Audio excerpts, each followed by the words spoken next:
How do you get into this place, Mr. Milton? Round the back, through the mews in Sladen Street. Looks as though it might do. Let's go round. What might you be needing it for, Mr. Martin? We store antiques and furniture in general. Then it ought to suit you. It's fireproof and thoroughly dry. Come this way.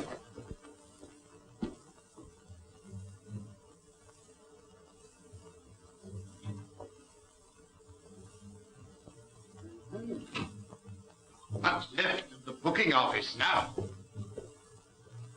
Well, Moran, Mr. Martin seems to have done his work very satisfactorily. I carried out your instructions in the letter, Professor. Now, Moran, let's get our bearings. That wall, I take it, faces Peldon Street. Exactly. Originally the main entrance to the station. And the lift shaft? Yeah, on this side.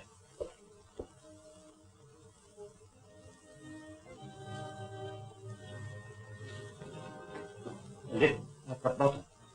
80 feet below. Quite a drop. Eh, Moran? The power was cut off, of course, when they closed the station.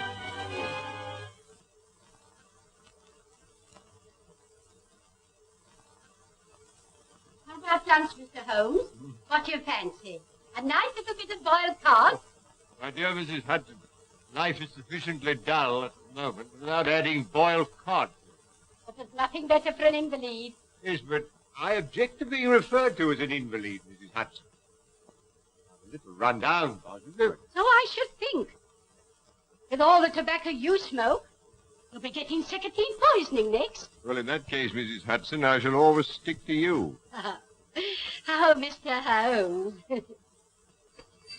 That'll be the doctor.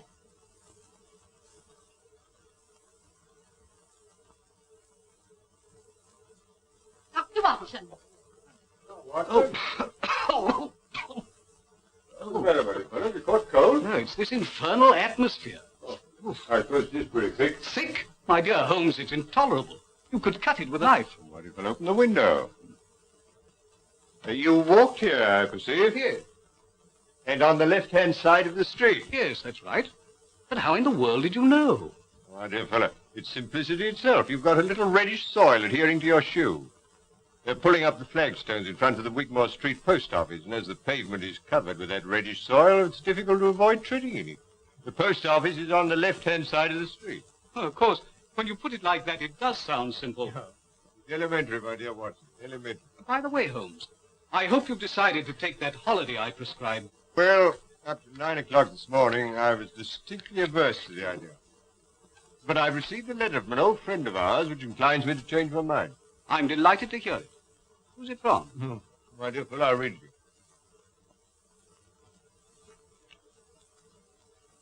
My dear Holmes, I'm sending you and the doctor yet another invitation to visit me here. Believe it or not, it's 20 years since you disposed of the Hound of the Baskervilles for it.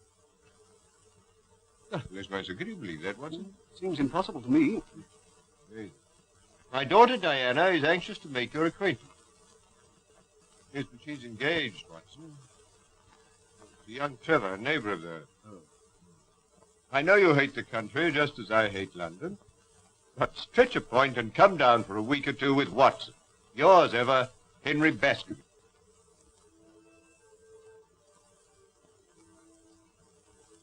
Father's asked Sherlock Holmes to come here for a few days.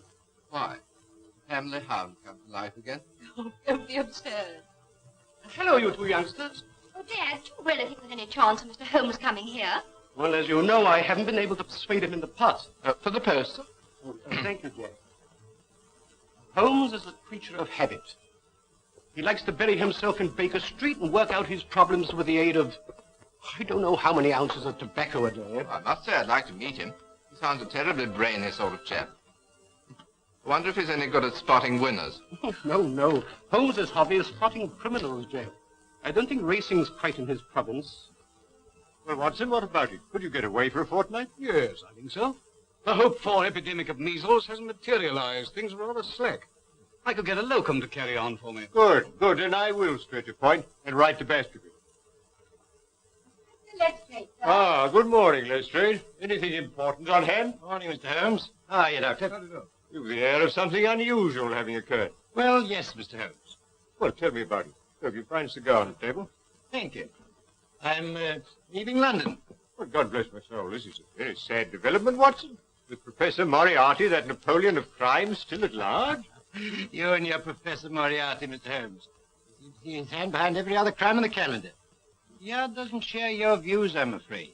They think it's all moonshine. Well, moonshine's a brighter thing than fog, Lestrade. However, tell me where you're going. Exeter. Exeter? Oh. Promoted Chief Inspector. Reorganizing the traffic, I presume. No. Barchester races. Half the West Country turn up. And they make Exeter their headquarters. I see. Well, good luck, Lestrade. If your talent for organization is equal to your flair for detection, Barchester races should be something of a sensation. Thank you, sir.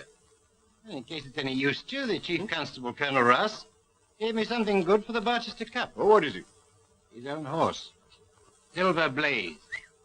Well, I'm afraid I'm not much of a betting man, Lestrade, but Watson here thinks he knows something about racing. Silver Blaze. He was round about 10 to 1 at the last call over. You won't get anything like that on him tomorrow, Doctor. It's an open secret that we did a trial yesterday which puts him among the greatest stayers of all time. You're becoming quite a tipster, Lestrade. Yes, our handy guide to the turf. Well, anyway he carries my money, better to be on a certainty at short odds than down the course to 100 to 1, say I. There you are, Watson. Make a note of that. As a matter of fact, the doctor and I are going down to the West Country to stay with Sir Henry Baskervilles, so we may possibly see you. I hope so, Mr. Holmes. If you do feel like having a flutter, Doctor, don't forget Silver Blaze. Watson, put a bit on for me. What?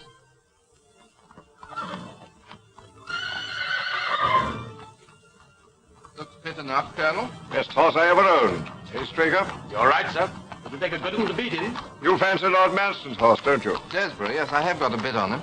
We'll see how they stand at the betting tomorrow. There's a call over today at the Victoria Club. We'll probably hear all about it tonight. Oh, before I go, could I have a word with you alone, Colonel? Certainly. What is it? Well, I want to ask you a favor. I hope you won't mind. Would you lend me... Well, I really want £500. Monkey. That's pretty cool, isn't I'm it? in a devil of a hole, or I wouldn't ask for it. Yeah, but why come to me? Why not Sir Henry Baskerville? Well, it's to do with racing debts, and Sir Henry's terribly down on racing. Well, have you tried your bank? You've got security. Mortgaged up to the hilt. Oh, what about one of those financial firms? No, that's no good. I've been dealing with old Bingham. He won't spring another fiver. What, Albert Bingham, the moneylender? Oh, I'm sorry. There's nothing doing. Well, thanks all the same.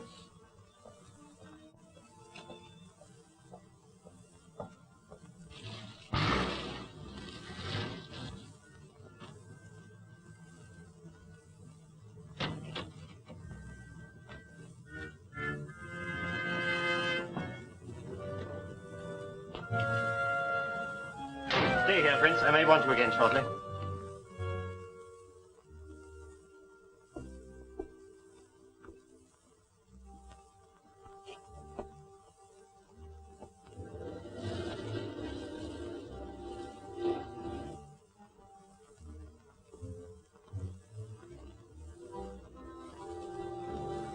Those instructions, Barton. Sure. I'm expecting a visitor in a few minutes. You'd better stand by with Prince till he goes. Very good, Professor. Eh? Bring him in.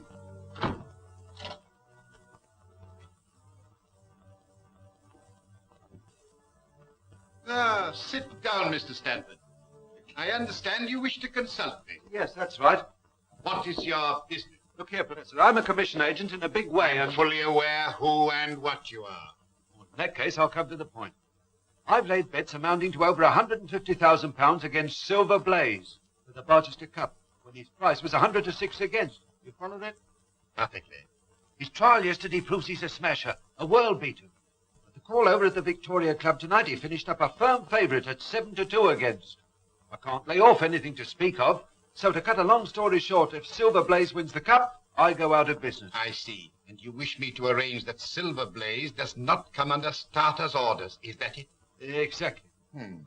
I must confess that this is a somewhat unusual experience, even for me. I've had some little association with the turf, really as a form of recreation. And I have found in general that bookmakers are an honorable body of men. See here, Professor, I haven't come Sit here... down. I presume you are aware that what you're asking is out of my usual line of business. I thought you were prepared to take on anything for a consideration. Quite. Depends on the size of the consideration. Well, I've told you what I stand to lose. What's your price? £10,000. Pretty steep, isn't it? It's not my custom to argue about these matters, Mr. Stanford. Take it or leave it. Very well. Then that settles it. Now, Mr. Stanford, a few details. Where is the horse trained? King's Pyland, Dartmoor. Colonel Ross's training stable. Right. Very good. Now give me all the information you can about the Colonel's employees and their neighbors on the moor. You know anything about them? Yes, it so happens that I do. As regards his neighbors, there's Sir Henry Baskerville, young Trevor, and Silas Brown, who trains for Lord Manston at Capleton. As to his employees, there's Straker, his trainer, Mrs. Straker, Hunter, the head lad, and the usual stable boys. Where's the bloke you drove here to see the boss? Fellow named Stamford, bookie. Did he tell you anything? No. Don't suppose he's come round here to hand out tips, do you? So he's pretty deeply involved. Up to his neck. I know everything about him. He's bet with me for years. He owes a packet to Albert Bingham, the moneylender. Bingham. Lots of racing people deal with him. That's the name, Moran. Buy up all his debts from Bingham and from any other quarters you can find. Don't haggle about the price. Buy quickly. I want to get the whip hand over that gentleman at the earliest possible moment. Very good. When that's done, you'll be ready to leave with me for Dartmoor. I'm going home now, Straker. I shall be there if you want me. Take every precaution. That's all right, sir. Hunter here sleeps in his box every night. His bed's pushed across the door and he bolts himself in from the inside. No one could even attempt to enter without waking him. Good. I can trust you, Straker.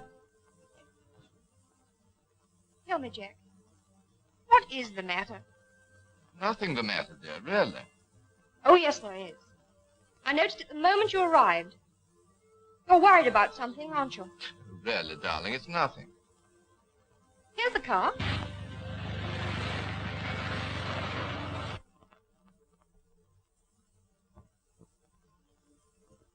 Here, Dad. A riot have they? Good. Well, here we are, Watson. Come along.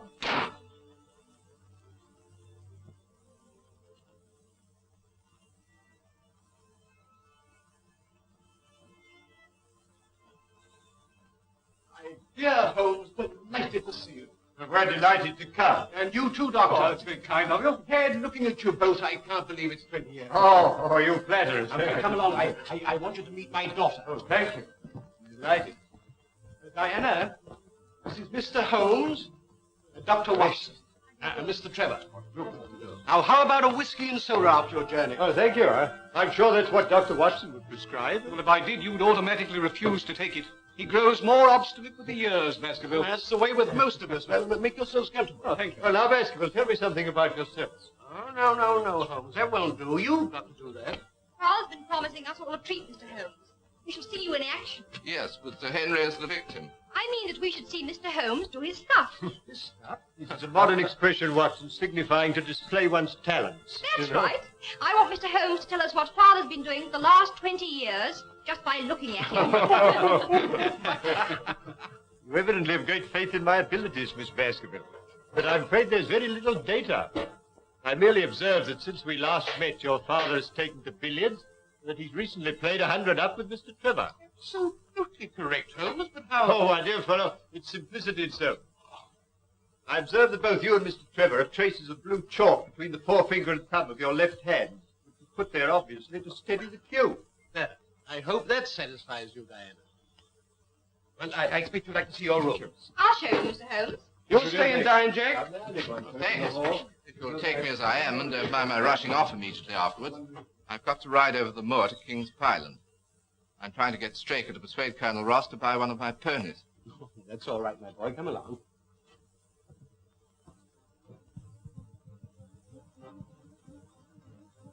How's that curry coming along, Lizzie? Just about ready, Mrs. Straker. It's some aside for Hunter when you've dished up. Take it across to him in Silver Blaze's box. Very good, ma'am.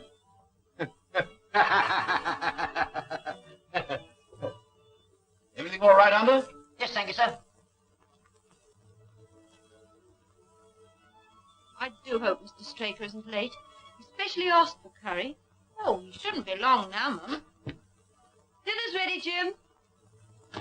All right, I'll just go and have a watch. Lizzie, don't forget Hunter's supper. Oh, no, Mum, I'm keeping it off for him. All right, then you can bring ours in now. Very good, Mum.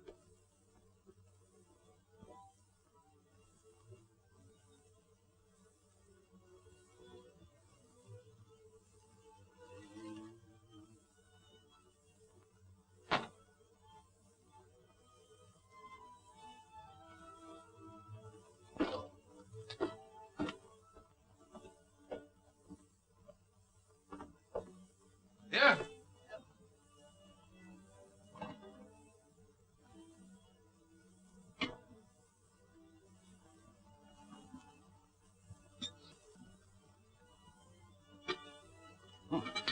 Smells good.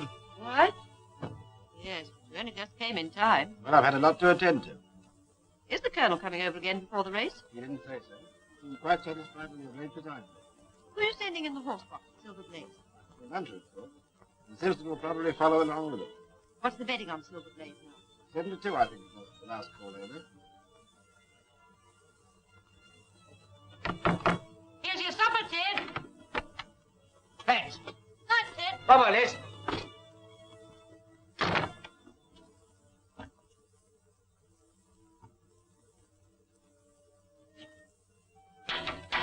Anybody about? Oh, it's you, Mr. Trevor. Straker at home? Yes, sir.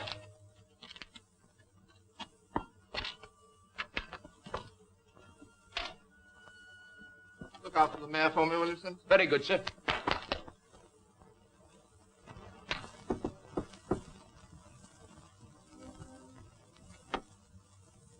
Ah, Mr. Trevor. Hope I'm not butting in. Not a bit. Come in. Just called round to have a chat about that pony. Sit down. Have a drink? No, please. Whiskey? Thanks.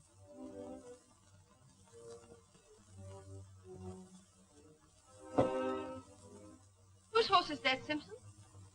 Mr. Trevor's, Ma'am. Haven't you seen him? He wanted the governor. Oh. I suppose he came. I was in the kitchen. Well, that's really all I came about. I want the Colonel to have the first refusal. I might tell him the price I've quoted and let me know what he says. Very good, Mr. Trevor. Oh, well, never mind.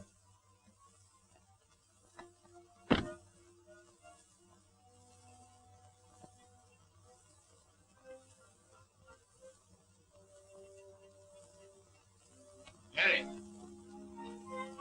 Mary. Where have you been? Oh, just returned round the yard. You have a look at Silver Blaze? No, I just went for a breath of air. By the way, Silver Blaze doing another trial tomorrow. Yes. But the last before the race. Oh, well, I'm for an early night. Doesn't seem to be much to stay up for.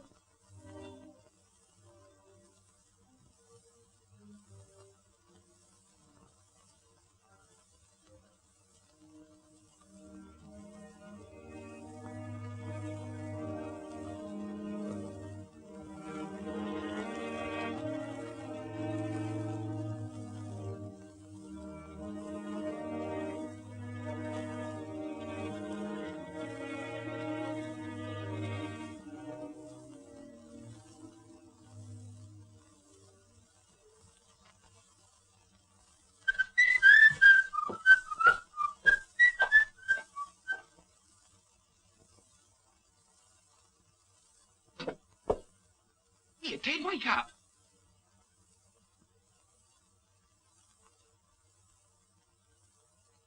What the hell's happened?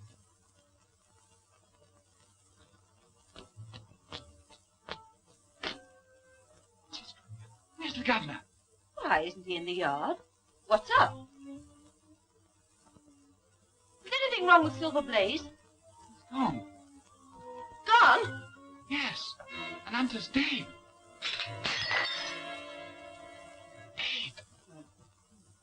You must have a round this morning, Holmes. Oh, thank you. I'd like to. There are a few improvements since you were here last. Yes.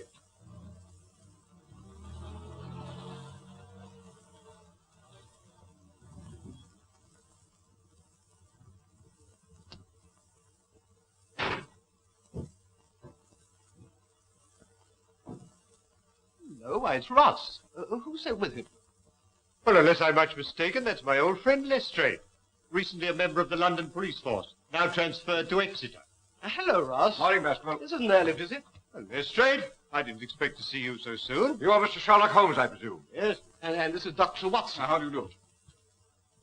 I felt I could find Mr. Trevor here. Ah, yes. Here is Mr. Trevor. Ah, I want a word with you, Mr. Trevor. See, Ross, what's happened? There's the devil to pay, Baskerville.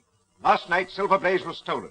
Hunter, my head lad, poisoned, and Straker has vanished. What's that got to do with Jack? That's what I'm here to find out. Well, perhaps we'd better go indoors. Come along, Ross. Now, Mr. Trevor, I'm in charge of this case, and I want to ask you a few questions. At the same time, I must warn you that anything you say may be used in evidence. You were at King's Pyland last night. I rode over from here after dinner, yes. Why were you over at King's Pyland, Mr. Trevor? See Straker about the sale of a polo pony. At all? Yes. Why? You didn't make that an excuse to try and get information from the stable boys about Silver Blaze, for instance. What the devil do you mean? Not interested in Silver Blaze, perhaps. I'm interested in the race, certainly. So are thousands of other people.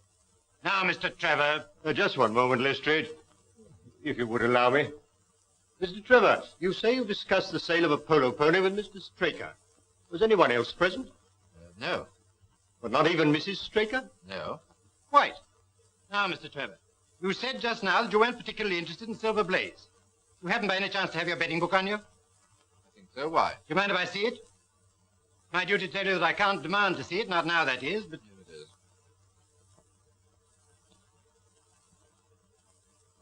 is. I see you begged Desborough, the second favourite to the Barchester Cup, to win you £5,000, Mr. Trevor. 5,000? But, Jack, you told me you only had a few pounds on it. I'm sorry, dear. I had my own reasons. Before you go any further, Lestrade, may I ask if it's your intention to apply for a warrant against Mr. Trevor? Not at the moment, Mr. Holmes. It's my duty to warn him. I'm in your hands, Inspector. I won't run away. As a justice of the peace, I will be answerable for Mr. Trevor. You better stay here, Jack, while the investigation's going on. Well, thank you, Sir Henry. Very well. Now, Mr. Holmes, I may as well be frank with you. There are things in this case which completely baffle me. Really? You surprised me. I was saying to Colonel Ross that I'd be glad of your cooperation. Well, the case certainly has some points of interest. But what does Colonel Ross say? Personally, I should prefer to leave the case in the hands of the official police force. If you don't mind my saying so, Mr. Holmes, I've not much use for amateur detectives. Oh, come, Colonel, come. Even they have their uses. Of course, I've heard of you, Mr. Holmes. They say you've never been beaten. Well, it's true I've been generally successful. Well, I hope you'll be so with me. I wish to leave no stone unturned to avenge Straker and recover my horse. Very well, Lestrade, I'm at your service. Thank you, Mr. Holmes. I'll be getting along. I'll see you later at King's Pyland. Really, Holmes, I must protest. You're down here to recuperate, you know. Undoubtedly, my dear doctor, but only last night you suggested a tonic. Well, here is one ready-made. Yes, please, Mr. Holmes, for my sake and Jack's. Well, Watson, that settles it. Miss Baskerville, you may rely upon my doing all I can. I had to have the body taken to the cottage to make my examination, but nothing else has been disturbed. That hasn't taken us long, Colonel. Oh, no, they're very good roads, Devonshire.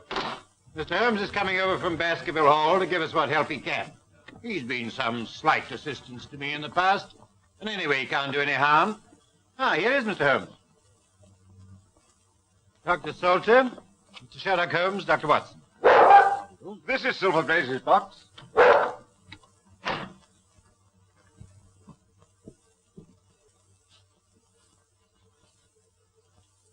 What, in your opinion, was the cause of death, Doctor? An overdose of powdered opium. In that case, he would have died in his sleep. That is so. The remains of the lad's supper, I presume? Yes, curried mutton. Oh, curry?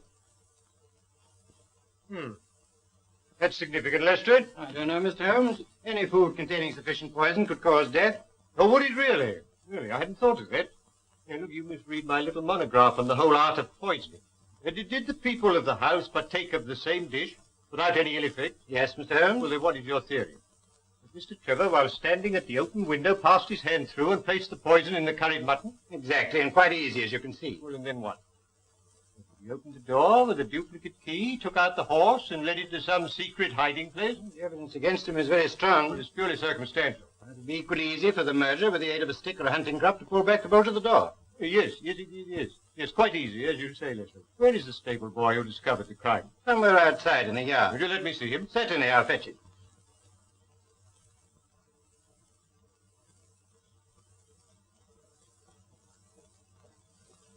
Your name, Simpson? Yes, sir. Hope you have a distinct taste, is it not, Doctor? Yes, not unpleasant, but quite distinct. Oh, quite. I thought so.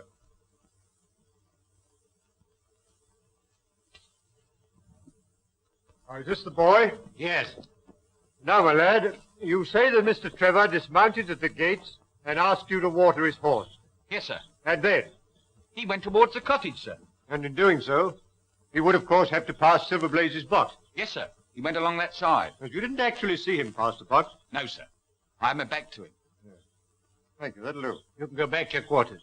Very good, sir. Would you like to question Mrs. Straker, Mr. Holmes? Not at the moment.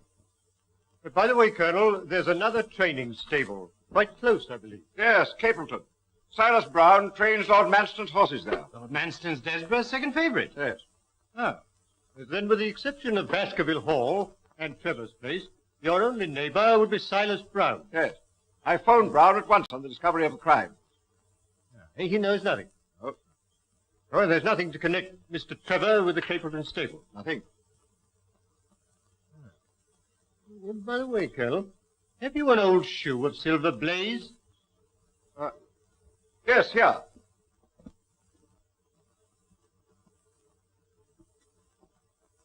How about this one? Oh, yes. Here, thank you. Thank you. I'll put it in my pocket for luck. And have you a photograph of the horse? So? This too? Perfect. Thank you. Do you mind? Not at all. Now, Watson, let us transfer our activities to the moor.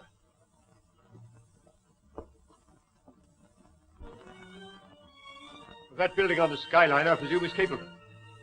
Yes.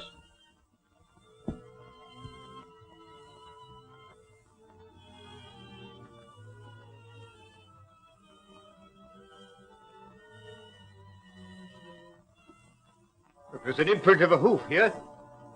Slight but quite distinct.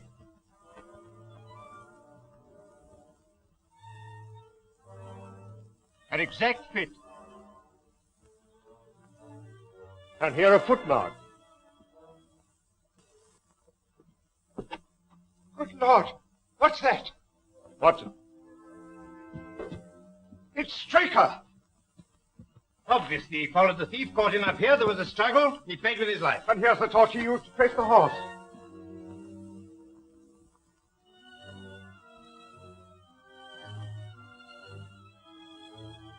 This is a very singular knife.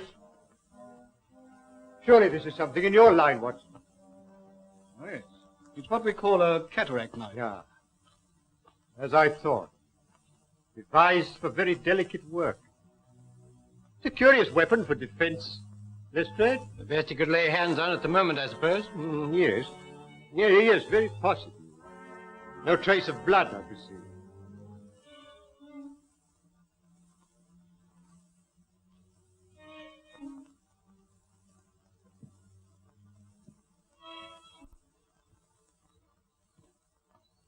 Why, that's Straker's coat. This is curious, Lestrade. What, Mr. Holmes? It looks as though the murderer let him take his coat off before the struggle. Couldn't he have taken it off afterwards? Well, that's one explanation. Though it's difficult to see with what motive. However, take it, Lestrade, and make a careful inventory of everything you find in the pocket. Very good, Mr. Holmes. And now I suggest that you and the Colonel return to King's Pyland and arrange for the removal there of the body. And then perhaps you'd be good enough to meet us with the car by that bridge in, say, an hour's time. Dr. Watson and I are going to take a little walk over the moor. Very good, Mr. Holmes, in an hour's time. Now, Watson, let us leave the question of who killed Straker for the moment and confine ourselves to finding out what has become of the horse. Well, how are you going to set about it? Well, a horse will always herd with its kind. Silverblaze, if left to himself, would either have returned to King's Pyland or gone to Capleton. If my assumption is correct, that is our direction. Hoof prints again. Let's carry on a little further. Look, Watson. Look here. There's a man's footprints beside the horse's. A man wearing square-toed boots. Well, the horse was alone before. Precisely. It was alone before.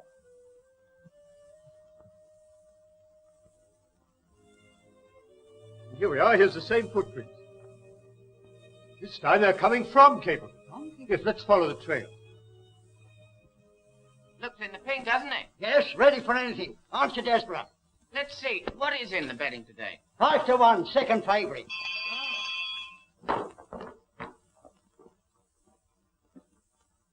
Journey's in, Watson. We don't want any lifeless here. I only want to ask a question. Am I too early to see Mr. Silas Brown? Well, I don't know, sir. He was up rather late last night. What is, Orson? No gossiping. Get on in your job.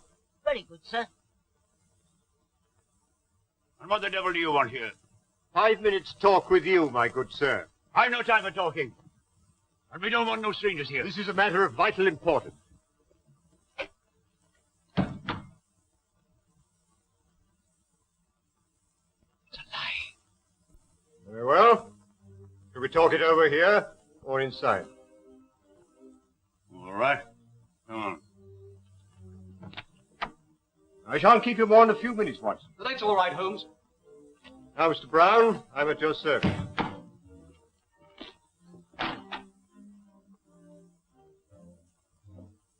Well, I'm glad you realize that it's no use trying to bluff me.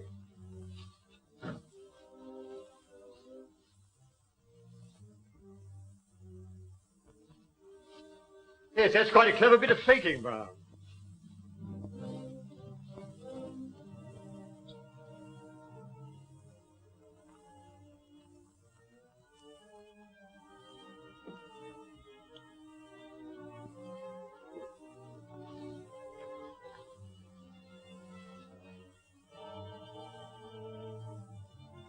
Don't give me away. I'll return the horse. Very well, but providing you do as I tell you.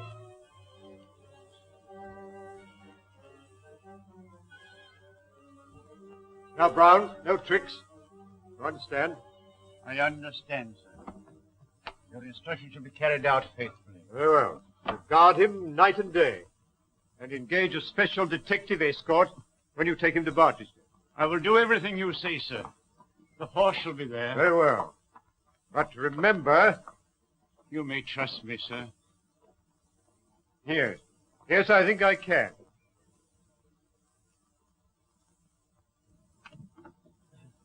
I'm sorry to keep you, Watson. Oh, that's all right. Well, a more perfect compound of the bully and coward than Silas Brown I've seldom met with. The horse is there, then? Yes. Of course, he tried to bluff it out.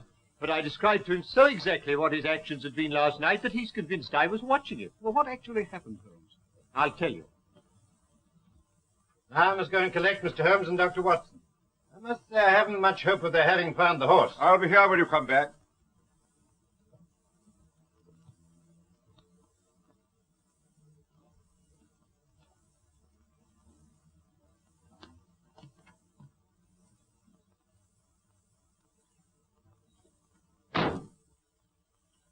Surely Brown was running it from men's risk. Oh, my dear Watson, Silas is an old horse faker.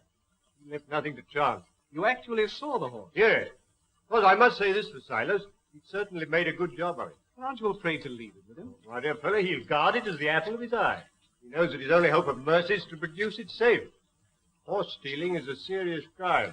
Colonel Ross doesn't impress me as a man who'd be likely to show much mercy in any case. Well, the matter doesn't rest with Colonel Ross.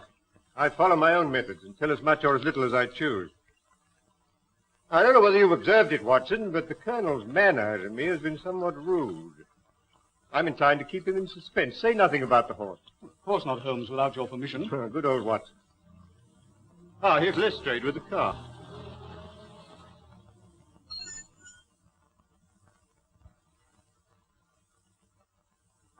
Well, Well, Mr. Holmes, seen anything? Yes, we've seen some very interesting things, Lestrade.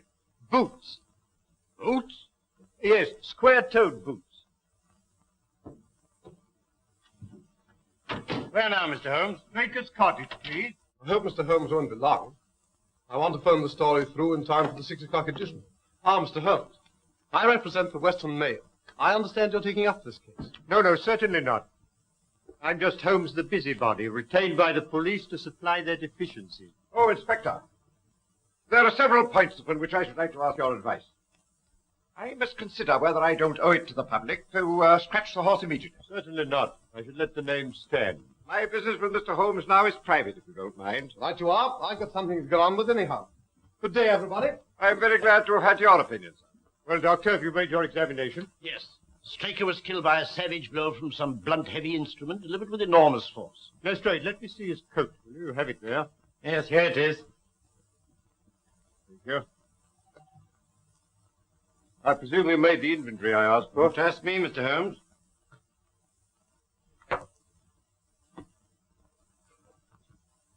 Letter in envelope.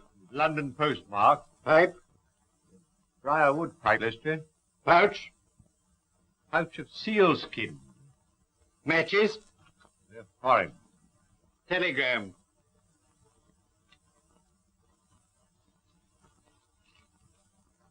Handed in at Coombe Tracy.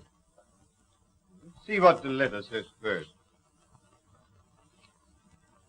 Bingham & Co. Financier, 22A Bond Street, London, W1. J. Straker, Esquire, King's Pyland Stables, Devon. Dear Sir, please receive this as official notification that your commitments to us, secured by 6 promissory notes, were today purchased by Mr. Leslie Martin of 15 Lamb Street West, to whom you are now accountable. Yours faithfully, Bingham & Co. Our friend Straker seems to have been somewhat financially embarrassed. Now for the telegram. For cup final, send instructions. We'll meet you as we agreed. Martin. I think Mrs. Straker might be able to help us here. She's in her room. I'll fetch her. Thank you, Doctor. I don't think she'll be much assistance, Mr. Holmes. Apparently she and Straker went to bed about the usual time. When she woke up in the morning, she found it gone. Still, I'd like a word or two with her, Lestrade, regarding her husband's habits. No one like a wife, I'll tell you that. Watson? Yes, quite. You remember I have these, Lestrade. Pray don't think it a liberty. Not at all. You're welcome. I see nothing in them.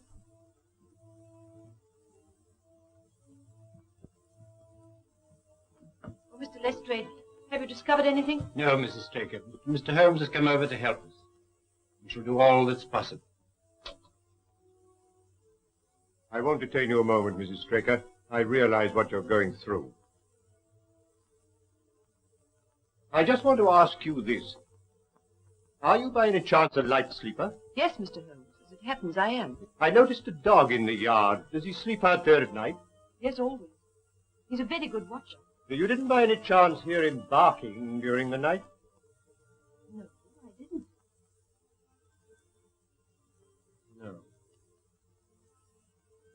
No. Just one thing. Was your husband interested in football? Oh, no. Racing was the only thing that interested him. There's just one further question, Mrs. Straker. You had curry for supper last night. Did you mention that to anyone outside the house? Why, no. No, thank you, Mrs. Straker. I don't think I need intrude upon your time and patience any longer. Thank you, Mr. Holmes. Colonel, you have a few sheep in the paddock. Have you had anything wrong with them of late? No, I don't think so. Oh, now you mention it. I believe that one of my stable lads did report that 3 of the sheep had gone lame. Ah. Why do you ask? Well, just a long shot, Colonel. A very long shot. Lestrade, let me recommend to your attention this singular epidemic among the sheep. You consider it important, Mr. Holmes? Oh, yes, exceedingly so. Is there any other point to which you want to draw my attention? Well, to the curious incident of the dog in the night time. Dog was perfectly quiet in the night? No, that was the curious incident. Oh. Well, I'm going to Baskerville Hall. Will you be following? Yes, very possibly, Lestrade.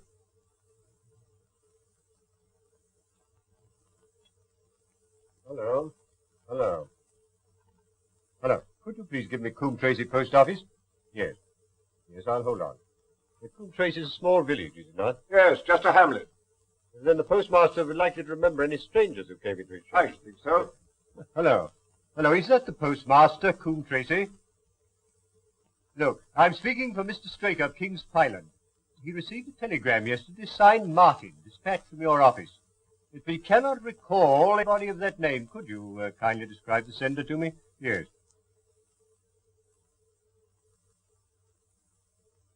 Oh, there were two of them. I see. Thank you. Thank you. I'm very much obliged to you. You think the telegram's important? Very much so, Watson. Well, au revoir, Colonel. We've had a charming little breath of your beautiful Dartmoor air. Then you despair of arresting the murderer of James Straker? Well, there are certainly grave difficulties in the way, but I've every hope that your horse will start, and I beg you'll have your jockey in readiness. And you've nothing definite to tell me? When we meet at the races, Colonel.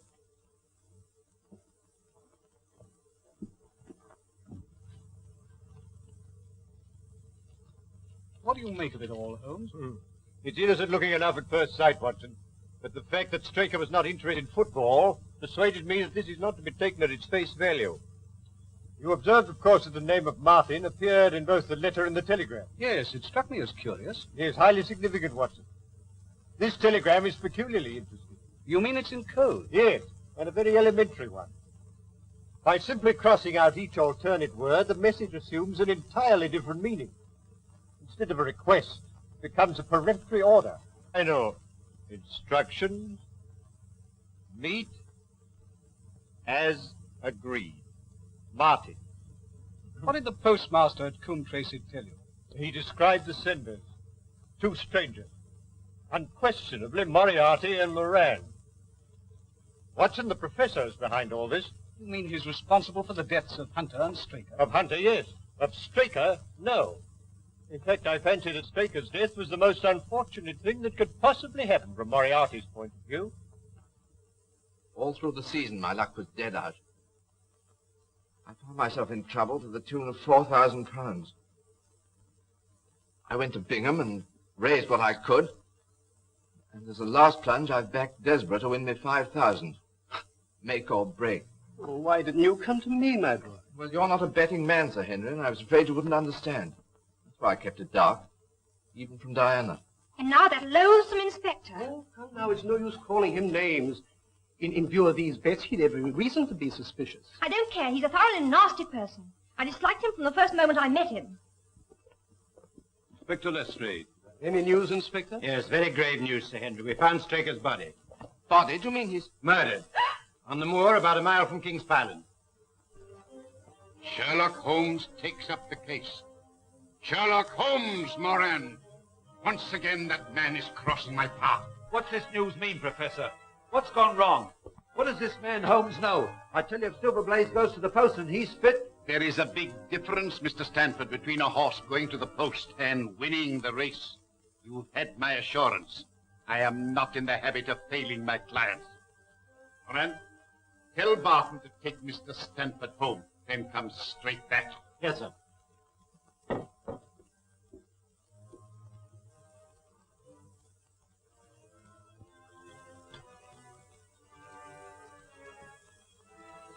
Prince, it's now 4 o'clock. Have the car ready in 15 minutes. Very good, Professor. Are we out for a long run? Yes, we've got to be back in Devon well before midnight. And Prince, we'll need the gun. Okay.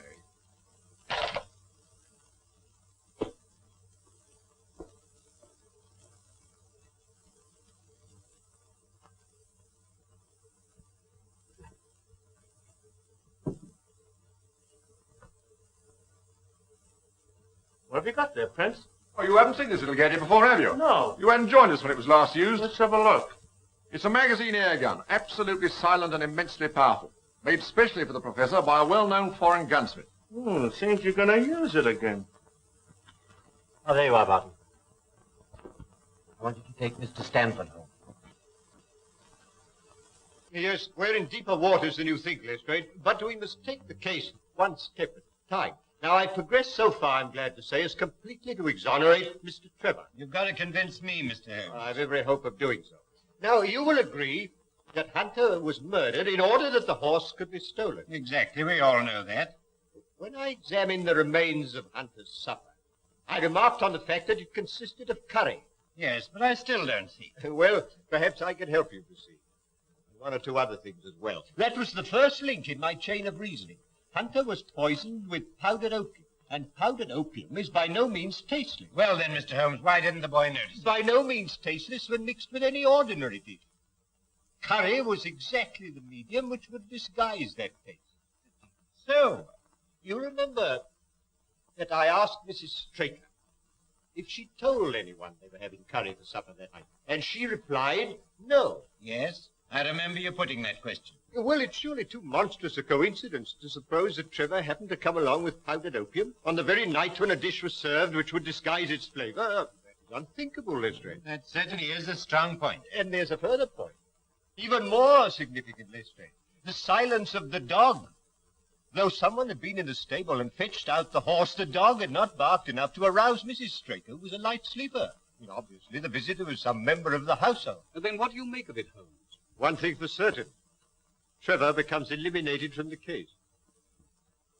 Well, I confess, Mr. Holmes, in view of what you say, I don't know what move to make. Make no move at the moment, except to assure Mr. Trevor that all suspicions of him were unfounded. We're old friends, Mr. as wrongfully to arrest the future son-in-law of Sir Henry Baskervilles. I appreciate that. I'll speak to Mr. Trevor. Who's that taking my name in vain? Ah, Mr. Trevor. I just had a little chat with Mr. Holmes, and I'm glad to say that he sees eye to eye with me. You quite understand that at the commencement of this case, it was my duty to follow up any clue, however slight. I don't mind telling you now that I never seriously suspected you. Well, he can't say fairer than that, can he? Well, I'm very glad you feel that way about it, Inspector. Yes, I still don't see how it helps us. Who did put the opium into the curry? Who did steal the horse and kill Hunter and Straker? My dear Lestrade, it's a capital mistake to theorize before you have all the evidence. It biases the judgment. Then you're not going to tell us anything, Mr. Holmes? Well, not at the moment, Miss Baskerville. There's one other link in the chain to be tested, and to do that, I'm afraid we must return to London tonight. Tonight? Yes, Dr. Watson and I are sorry to have to run away like this. Well, there's nothing before the midnight train from Exeter. Dinner will be ready in a few moments. You've heaps of time to dine here in comfort before you go. Well, thank you. I shall be delighted. I hope you'll stay and dine too, Inspector. Oh, thank you, sir.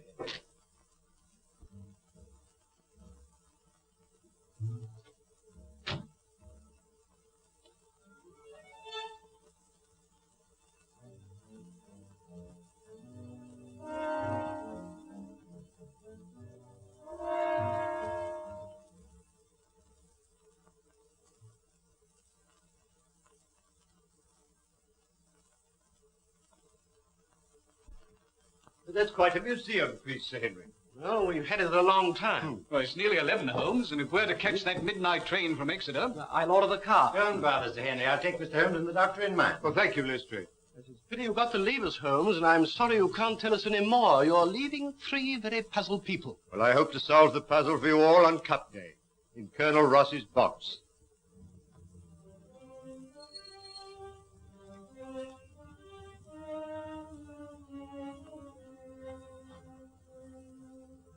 What's happening? I think he's going for him.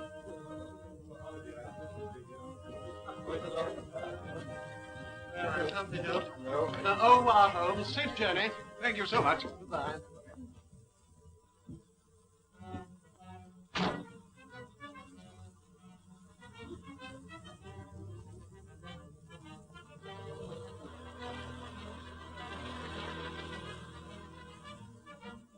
Quick, back to the car.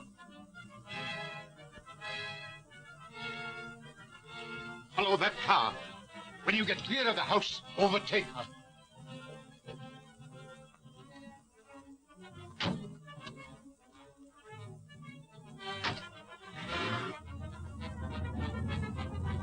I've the strongest reasons for thinking that Professor Moriarty's the brains behind this crime. You know, he seems quite an obsession with you. But you still don't believe in the Professor? Frankly, Mr. Holmes, I do not. Another few yards, Moran, then let them have it. Oh, no. There's a car following us. Quick, down for your life.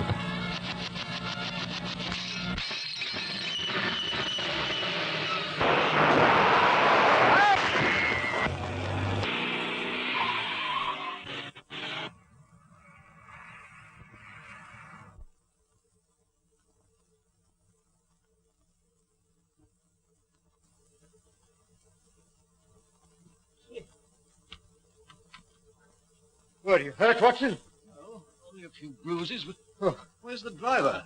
Here I am, sir. I'm all right. Sure? No bones broken? My word, that is a lucky escape. Look, where's Lestrade?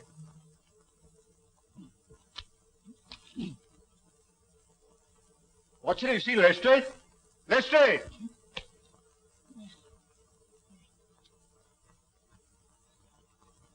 Ah, there you are, Lestrade.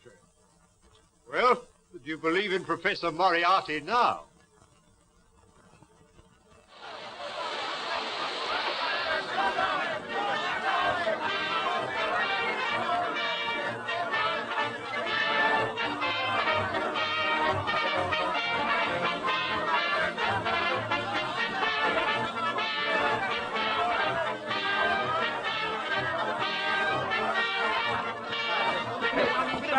Silver Blaze, 61. That is 60 pounds to 10. Silver Blaze, 60 pounds to 10. Number 5 hits 9. Silver Blaze 5 to 1.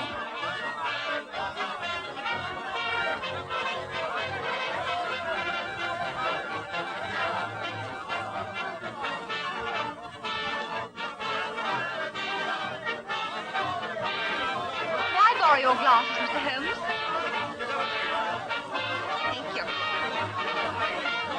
You doing anything for the street out here?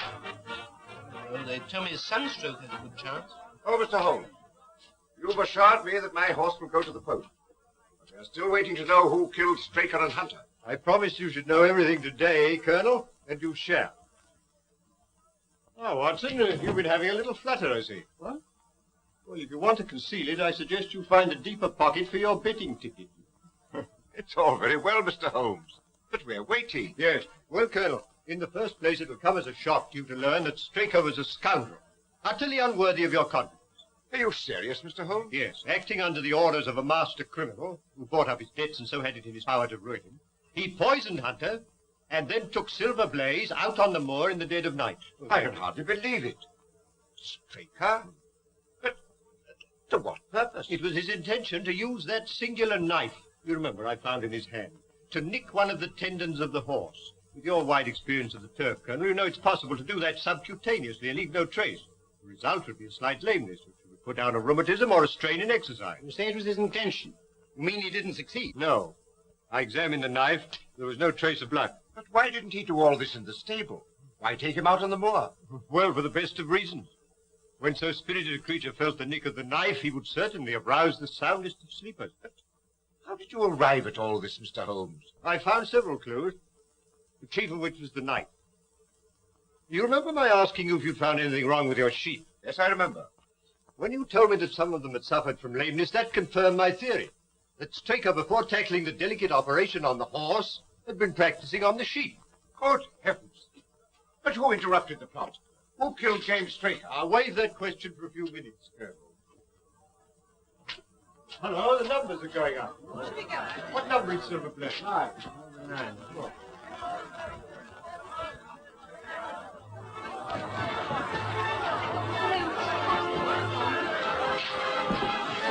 Two, 3, 4, 5, 6. What? Number 6. Why, my jockey's riding on the horse. Silver Blaze doesn't run. Look, Holmes. Silver Blaze doesn't run. There's been a mistake. The 6 should have been a 9. Mr. Holmes, I relied on you implicitly. Yes, and you may still do so, Colonel.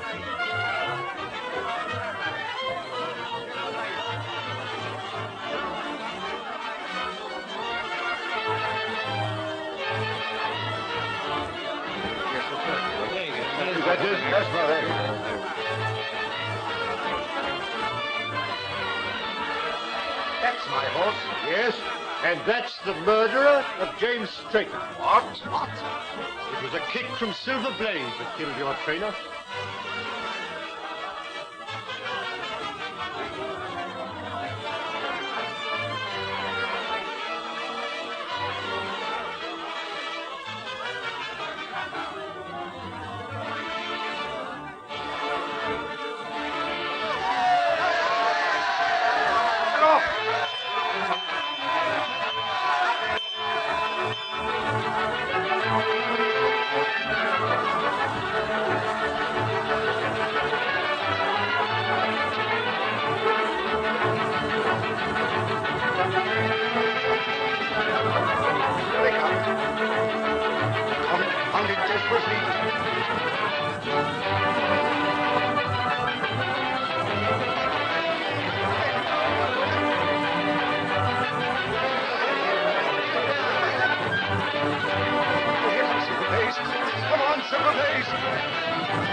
off! Holmes, Desborough wins! Desborough! A bullet has penetrated the shoulder and lodged near the lung. But we heard nothing. You wouldn't. It was fired from an air gun. Noiseless and of tremendous power. How could it possibly be concealed in the crowd? In the interior of a specially designed kinematograph camera. Good heavens. But how on earth did you know? Well, I observed through the glasses a group of cameramen lined up near the winning post. I fancied I knew one of them. Mr. Holmes, what does this all mean? It means, Colonel, that you've been cheated of your race by the most cunning and dangerous criminal in London. Is there nothing can be done? Lestrade, who's the most likely man to give me some information on the betting for the cup? Difficult to say. Old Sam Silver's a member of the Victoria Club and a good friend of mine. Where can we find him? It's 100 to 1. He's in the Champagne bar at this moment. I'll stay here with Merton, if you don't mind. There's no question about it. Stanford had laid over £100,000 against Silverblaze and got left with it. Point him out to me.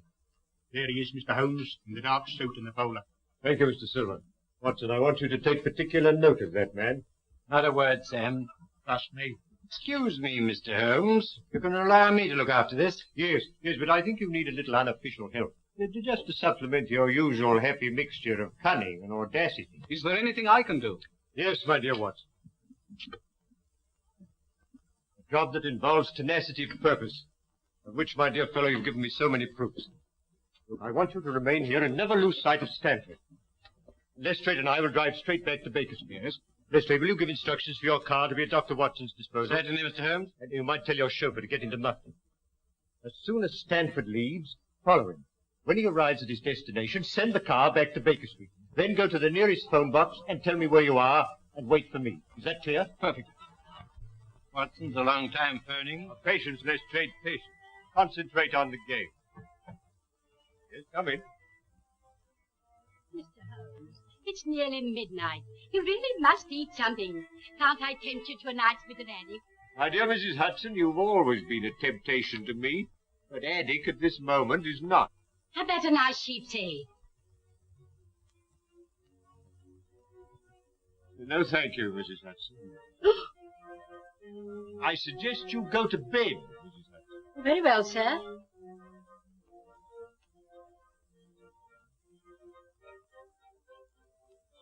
Still your move, Lestrade.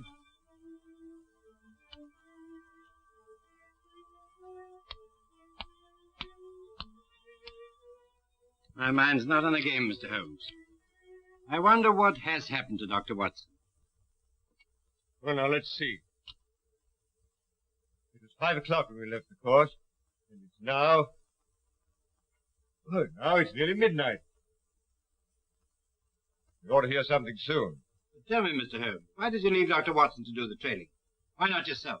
Because, my dear Lestrade, when you set out to draw a badger that's gone to earth, you send a ferret down after it, while the man with the gun remains outside.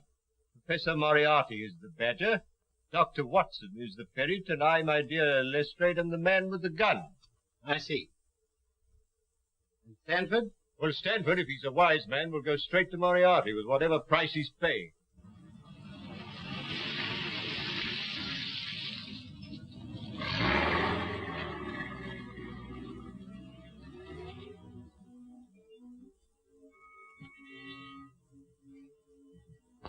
When you're finished with the professor, you'll be taken back to where we picked you up.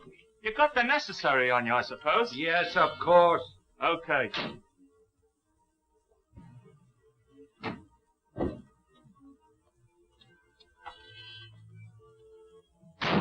I want you to go straight to Mr. Holmes' rooms in Baker Street.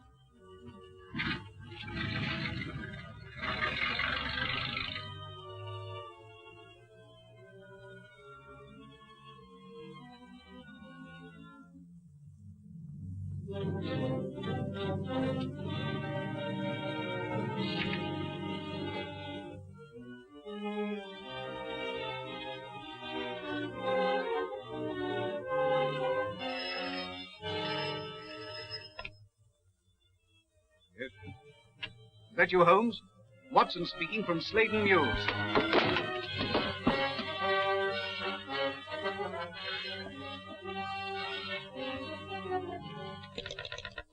Watson!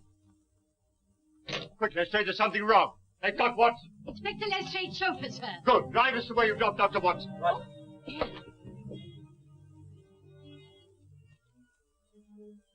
Quite correct, Mr. Stanford. I must say this case has proved more intricate than I anticipated. It should have been worth a trifle more. However, perhaps next time. You may go. Barton? Yeah.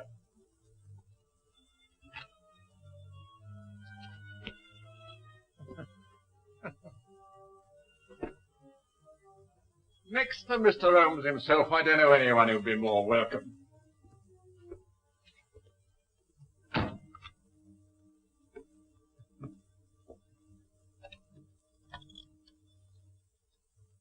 Hello.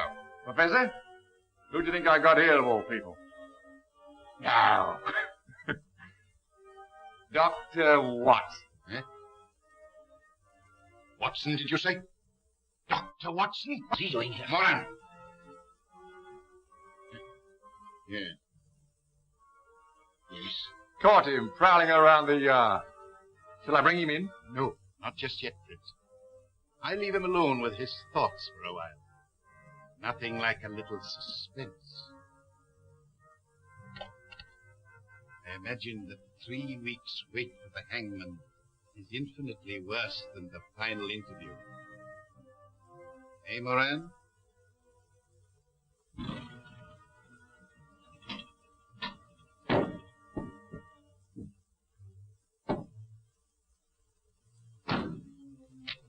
You wait here. Come, Lestrade. This is the news.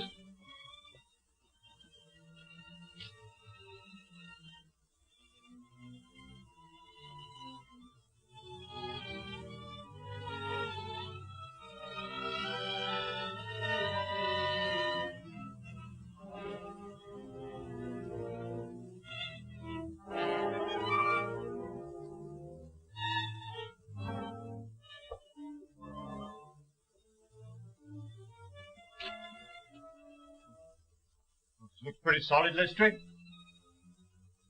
What building is this? This must be the back of the old Felden Street Tube Station.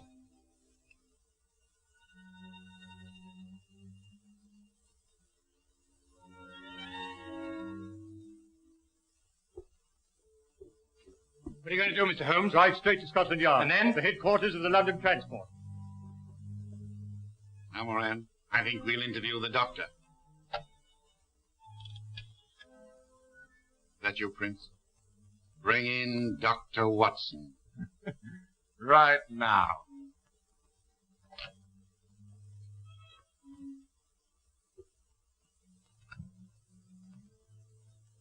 Now then, Doctor.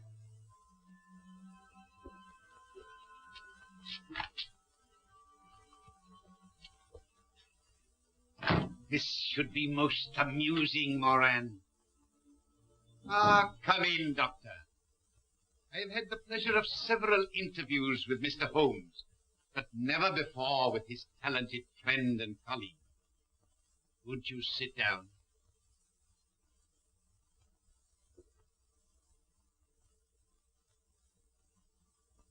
May I ask what you are doing in this neighborhood?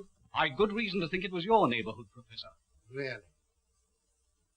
As a matter of curiosity, may I ask you how you got here? By following Mr. Holmes' instructions. Ah, I see. Then I'm afraid it's going to prove rather unfortunate for you, Doctor. I have not taken these somewhat elaborate precautions to conceal my whereabouts in order to have you report on the subject to Mr. Holmes. You mean I'm going to have some difficulty in leaving? Oh, no, my dear Doctor. Oh, dear, no. There will be no difficulty about that. But you will leave by the way I shall indicate.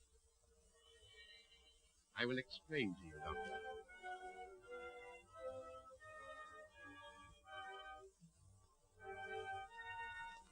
You are now in what was the Felden Street Tube Station. Behind that panel is the lift shaft. It's a sheer drop of 80 feet. If you have any last message to send to Mr. Holmes, I will see that it is delivered. Sherlock Holmes will call a reckoning with you, Moriarty, without any reminder from me. So that is your last word.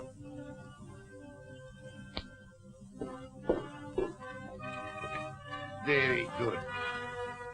I will now remove the panel and wish you a swift journey.